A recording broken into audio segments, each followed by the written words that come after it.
First contestant, Dr. Danielle Coenen. She is from College of Medicine, Department of Molecular and Cellular Biochemistry. She will be speaking on small cells go big, from a simple cut to a complicated skin wound. Dr. Danielle Coenen, stage is yours.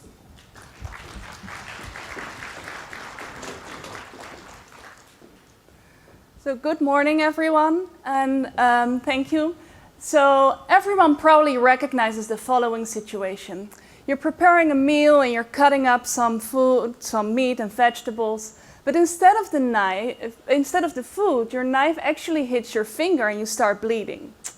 Well, this situation can become even more complex in other injuries. For example, a severe skin wound after being hit by a car while just simply crossing the street right around the corner, let's say at Virginia Avenue.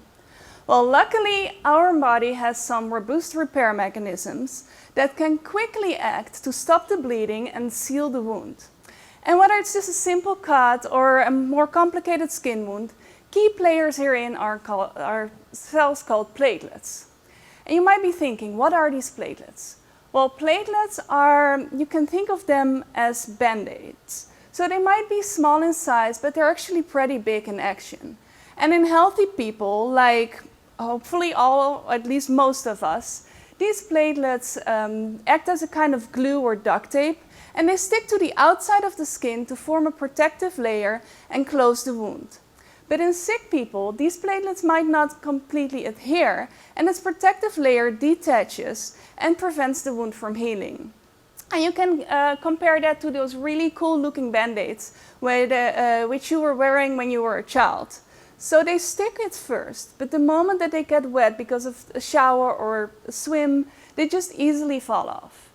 So in my research, I tend to solve the puzzle of how platelets resolve the more complicated skin wounds and why sick platelets lack this capability. And with the help of my small furry lab friends, I show that in only 1 week, platelets from healthy animals can almost completely close the wound.